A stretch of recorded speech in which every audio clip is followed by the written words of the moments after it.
नमस्कार, प्रभात साक्षी news network पर आप सभी का स्वागत है। इस वक्त हमारी चुनाव यात्रा गुजरात में है। हम आपको बता दें कि रक्षा मंत्री राजनाथ सिंह ने आज गुजरात बीजेपी के मीडिया विभाग का जो प्रेस कॉन्फ्रेंस हॉल है, यहाँ पर एक संवाददाता सम्मेलन को संबोधित किया और राहुल गांधी पर, कांग्रेस पर जोरदार निशाना साधा। रक्षा मंत्री राजनाथ सिंह ने मोदी सरकार की उपलब्धियों का भी बखान किया और राहुल गांधी ने जो एक ताज़ा बयान दिया है राजा महाराजाओं के खिलाफ, उस पर भी उन्होंने कड़ी आपत्ति जताई। हम आपको बता दें कि जो गुजरात है उसमें तीसरे चरण के तहत यहाँ पर मतदान होगा। गुजरात में सभी सीटों के लिए एक साथ मतदान कराया जाएगा और इसके लिए चुनाव प्रचार जोरों पर चल रहा है।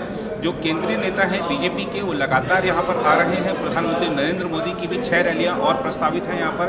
गृह मंत्री अमित शाह अभी एक दिन पहले ही गुजरात में थे और इसके बाद भी उनका लगातार गुजरात में रैलियों को संबोधित करने का और रोड शो का कार्यक्रम है। बहरहाल रक्षा मंत्री राजनाथ सिंह ने आज के अपने संवाददाता सम्मेलन में क्या बड़ी बातें कही हैं, आइए आपको दिखाते हैं। आज गुजरात में हमारी 3 सभाएं हैं, एक अहमदाबाद ईस्ट और आनंद और भावनगर। 2 फेजेज के चुनाव देश में हो चुके हैं और जो ट्रेंड इस समय चुनाव का है उसे देखते हुए कहा जा सकता है कि हम लोगों ने 400 पार का जो लक्ष्य निर्धारित किया है उसको अचीव करने की दिशा में हम तेजी के साथ आगे बढ़ रहे हैं। पूरे देश में चुनाव प्रचार के लिए मैं जा रहा हूं। ऐसे ऐसे राज्यों में भी मेरा जाना हुआ है जैसे तमिलनाडु और केरल, जहां कुछ साल पहले तक भारतीय जनता पार्टी का कोई खास जनाधार नहीं था और हमें एक भी सीट पर वहां पर विजय प्राप्त नहीं होती थी।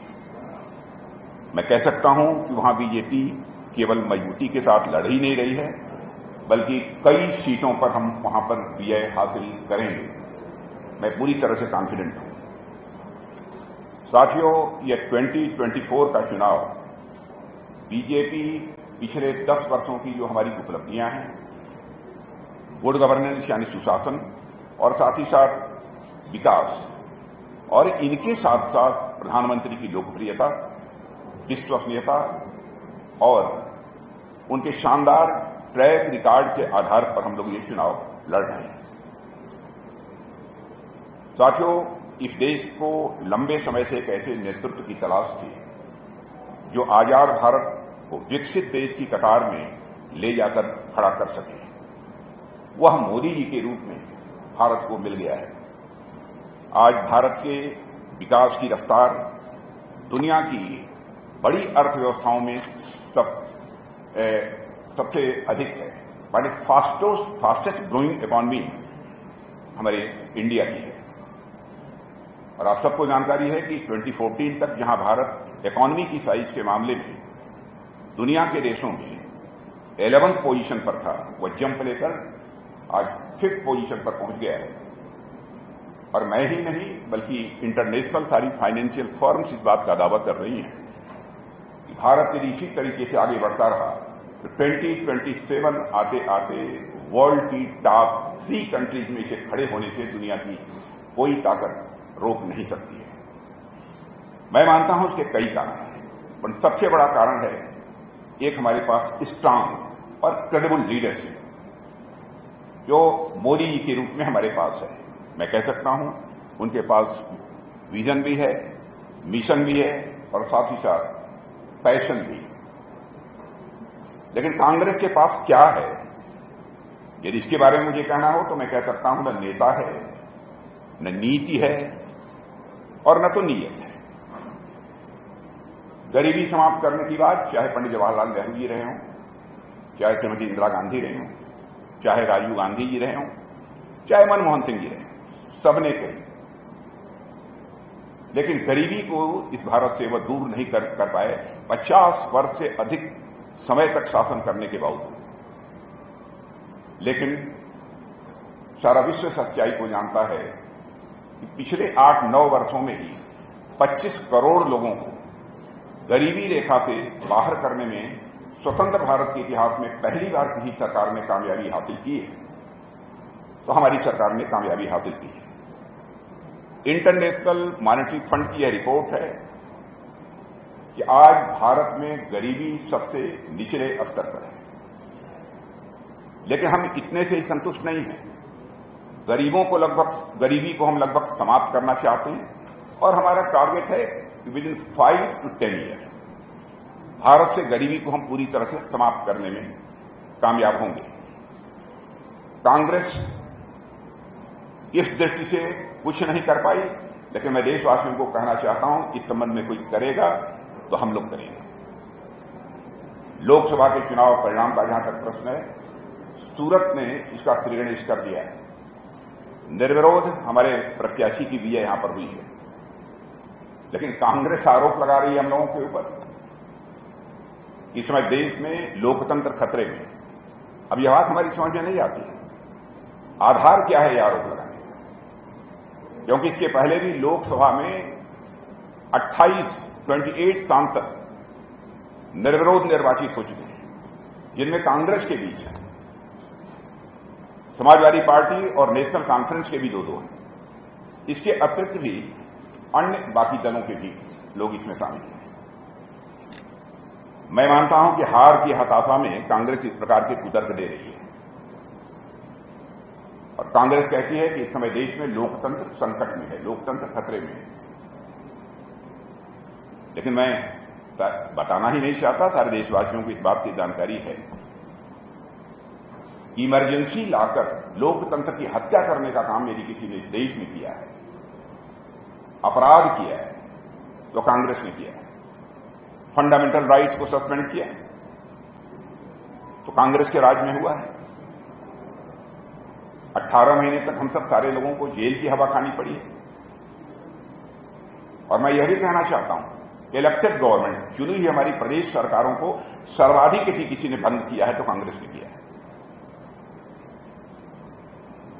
देश में अब तक 132 बार 132 टाइम्स आर्टिकल 356 के तहत राष्ट्रपति शासन लागू यदि हुआ है तो इसमें 90 बार 90 टाइम्स कांग्रेस ने लगाया है और अकेले इंदिरा जी ने सरकार गिराने की हाफ सेंचुरी लगा रखी थी।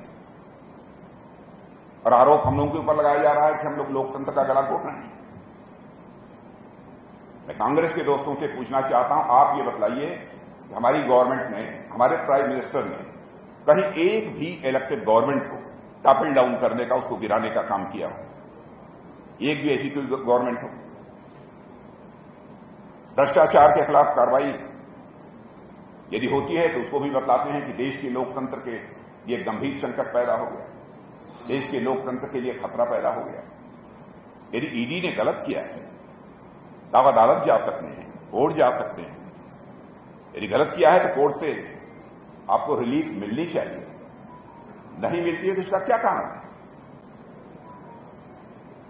ईडी ने, जो मेरे पास फिगर है, 2014 के बाद 1 लाख करोड़ की प्रॉपर्टी अटैच की है और 22,000 करोड़ के कैश अब तक जब्त किए हैं।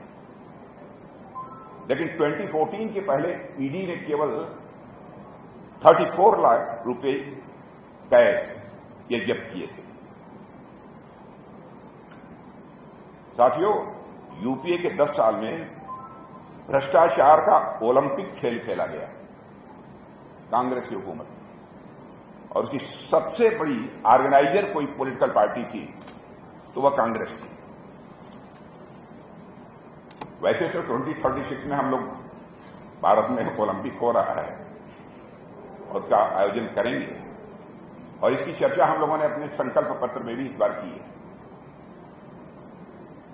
साथियों, बीजेपी का संकल्प पत्र एक नए, समर्थ और विकसित भारत के निर्माण की यह पक्की गारंटी है,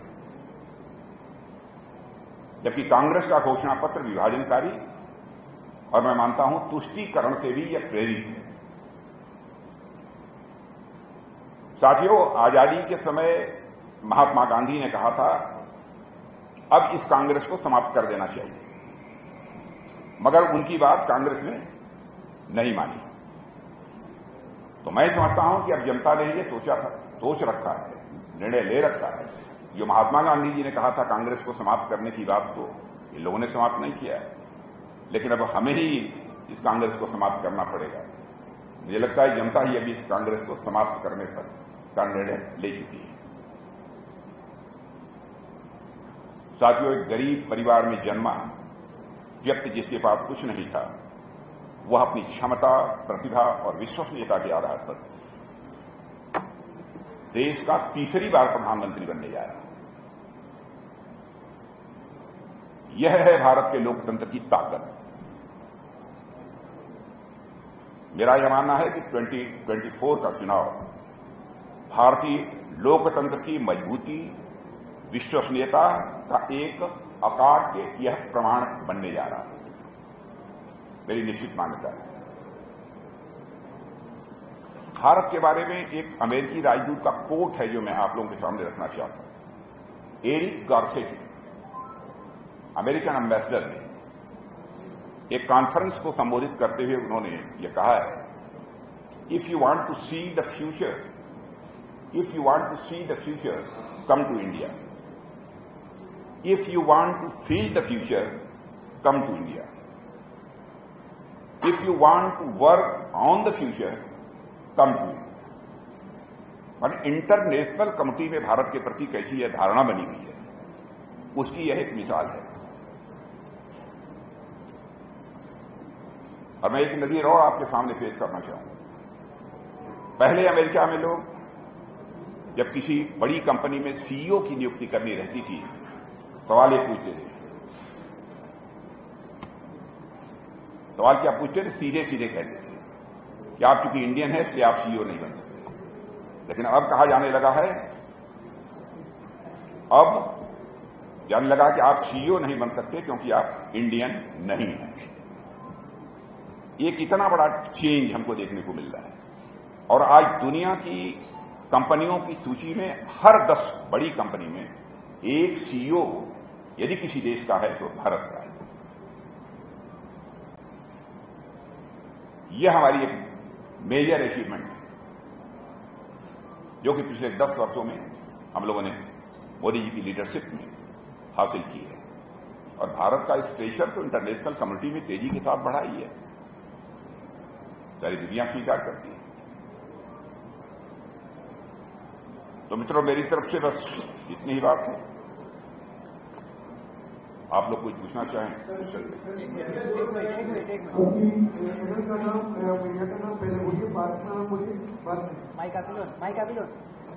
मैंने आज से बोली।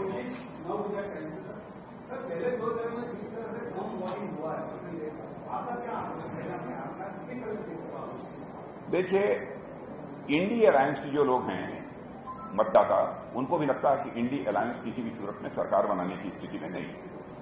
उनके अंदर हताशा और निराशा है। स्वाभाविक रूप से एक वोटिंग के प्रति एक जो इंथुजियाज्म होना चाहिए, उत्साह होना चाहिए, वह उत्साह उनके अंदर नहीं है। एक कारण तो यह भी है, एक कारण थोड़ा गर्मी का भी हो सकता है।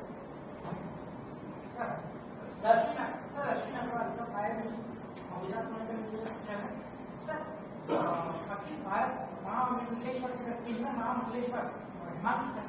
वाराणसी से नरेंद्र मोदी को चुनौती देगी, उसको किस तरह देख रहे हैं? क्या कहा? कितने महामंडलेश्वर बनारस से मोदी दे रहे हैं। क्या कहें?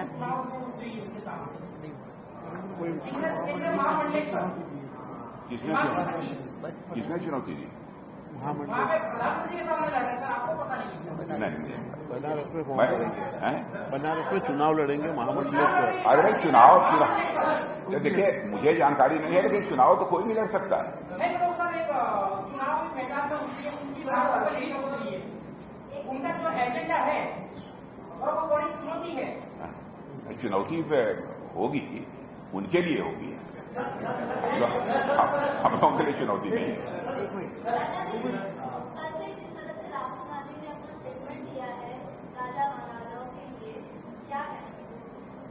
देखिए, मैं जानता हूं कि जब भारत आजाद हुआ था, जब राज्यों के विलय का प्रश्न था, तो हमारे राजा महाराजा जो भी यहां के थे, सरदार वल्लभ भाई पटेल की अपील पर सबने अपने राज्य का बहुत ही सहर्ष विलय करने के लिए अपनी सहमति दी थी।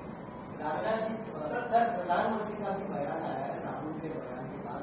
प्रधानमंत्री ने कहा है कि कांग्रेस के जो सजाते हैं वो सिर्फ तुष्टिकरण की राजनीति कर रहे हैं, नवाबों सुल्तानों के खिलाफ कभी नहीं बोलते, बल्कि छत्रपति महाराज शिवाजी महाराज और सभी राजा रजवाड़ों का वो अपमान करते नजर आ रहे हैं। आप किस तरह देखते हैं? देखें जो कह रहे हैं वो सही कह रहे हैं। गुजरात में प्रियंका गांधी जी उन्होंने बोला कि मोदी जी सुपरमैन की तरह आते हैं, तो सुपरमैन नहीं है, महंगाई मैन है। क्या कौन मायने? मोदी जी। क्या कहा? मोदी जी सुपरमैन की तरह आते हैं, सुपरमैन नहीं महंगाई मैन है, महंगाई मैन है। मोबाइल में नहीं, प्रियंका गांधी कल आई थी यहाँ, हाँ, उन्होंने कहा मोबाइल में मैंने सुपरमैन है, महंगाई मैन है। क्या सुपरमैन? महंगाई मैन सुपरमैन नहीं है। या सुपरमैन नहीं है, महंगाई मैन है। हाँ, नहीं, वो आम इंसान है। सुपरमैन है, वो आम इंसान है। और मैं कह सकता हूं दुनिया की जितनी डेवलप्ड कंट्रीज हैं उनमें सर्वाधिक कम महंगाई यदि कहीं पर है, या रेट ऑफ इन्फ्लेशन यदि सर्वाधिक कम किसी देश में है तो हमारे और आपके देश भारत में है।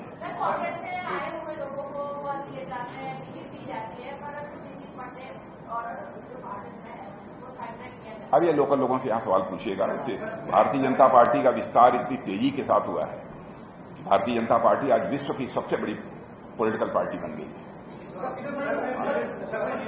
लोग बाहर से आएंगे, जो आते हैं बाहर से उनका स्वागत है।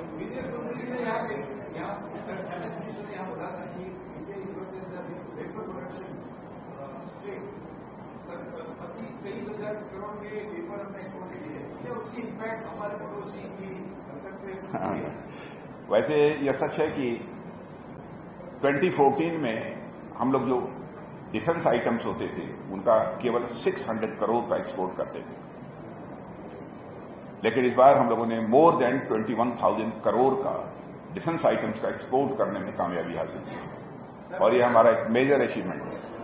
और मैं बताता हूं कि जल्दी ही आप सबको इस बात की भी जानकारी मिलेगी कि हमारी ये फिगर और आगे बढ़ने वाली है, क्योंकि डिफेंस आइटम्स माने चाहे मिसाइल हो, डिफेंस अन्य दूसरे वेपन्स हों, गोले हों, तोप हों, टैंक हों, भारत में बनने चाहिए, भारतवासियों के हाथों से बनने चाहिए। यह हमारी सरकार का संकल्प है, और उसी संकल्प के अनुरूप ही डिफेंस मिनिस्ट्री ने काम किया है, और आज हम मोर देन 21,000 करोड़ का एक्सपोर्ट कर रहे हैं। और मैं डिफेंस प्रोडक्शन की बात बताना चाहता हूं, मोर देन 1 लाख करोड़ का डिफेंस प्रोडक्शन हम लोगों ने इस साल किया है। अमित भाई बोलो। अमित आज भी संसद बना हुआ है, कांग्रेस पार्टी जो है वो उसका भी पुराना गढ़ माना जाता था रायबरेली और चुने हुए कैंडिडेट डिक्लेयर नहीं कर रही है, क्या उन्हें डर लगता है? भाजपा का क्या मानना है? क्योंकि कहा जाता है अभी पार्टनर हो सकते हैं, प्रियंका गांधी लड़ सकती है, राहुल गांधी भी अमेठी वापस जा सकते हैं, क्या भाजपा मानती है? नहीं, वो संशय की स्थिति तो है उन लोगों के सामने। वो समझते हैं उत्तर प्रदेश ही नहीं बल्कि सारे देश की जनता का मूड देख रहे हैं। फैसला तो बहुत पहले हो जाना चाहिए था यदि उनको लड़ना है, लेकिन आज तक वो फैसला नहीं कर पाए, अनिर्णय की स्थिति में। और मैं पहले से मैं आपको बतला दूं कि जो भी लड़ेगा कांग्रेस का वहां से पराजित।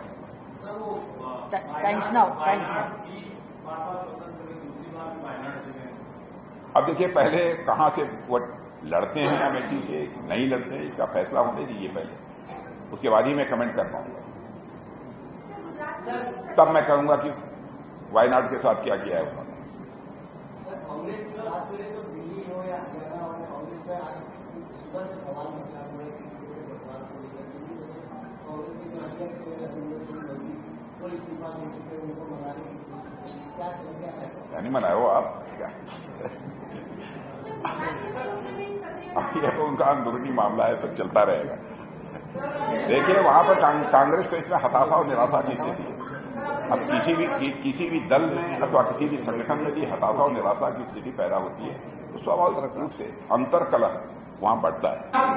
एक मिनट दुबे जी। अमित भाई दुबे जी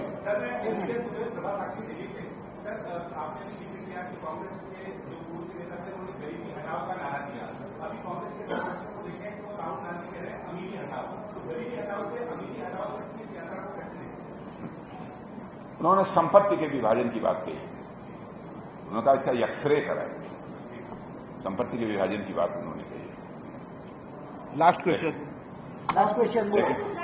लेकिन मैं एक आपको मैं जानकारी देना चाहता हूं, इकोनॉमिस्ट मिल्टन फ्रीडमैन और फ्रेडरिक हायेक, हमारे यानी इकोनॉमिस्ट में, उन्होंने कहा था कि पुनर्वितरण नीतियां नवाचार, उत्पादकता यानी इनोवेशन और साथ ही साथ प्रोडक्टिविटी को दबाने और हतोत्साहित करने का काम करती है। एक इकोनॉमिस्ट ने ये बात कही। अब आप फैसला कर सकते हैं। गौतम भाई, एक मिनट अमित भैया, गौतम भाई क्या है?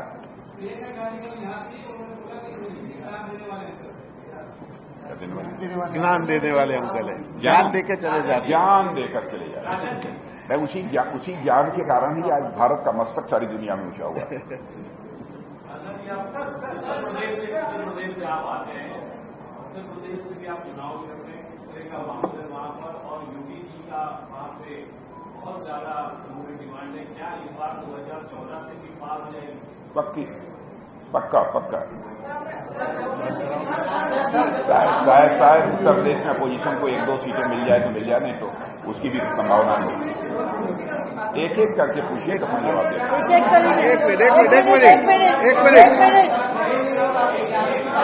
एक मिनट। थैंक यू किशन भाई, थैंक यू।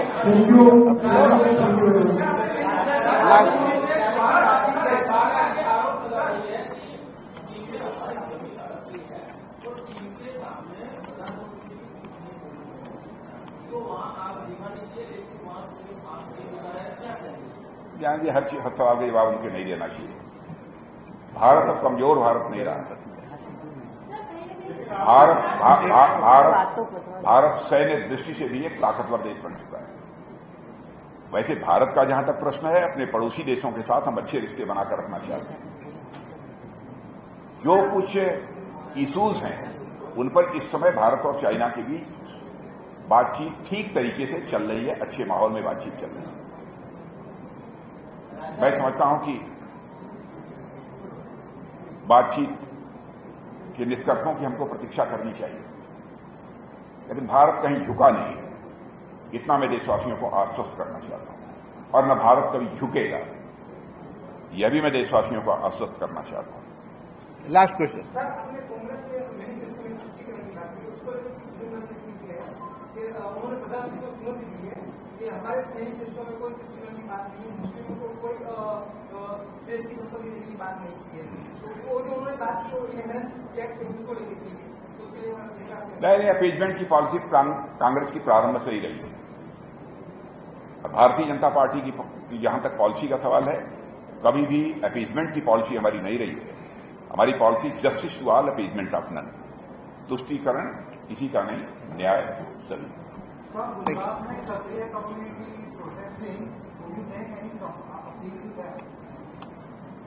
नहीं, सब साथ रहेंगे। अगर आप भी लेना चाहते हैं देश दुनिया की तमाम जानकारी, तो आज ही सब्सक्राइब करें हमारे चैनल को। साथ ही नीचे दिए बेल आइकन को जरूर दबाएं ताकि हर अपडेट आप तक पहुंच सके।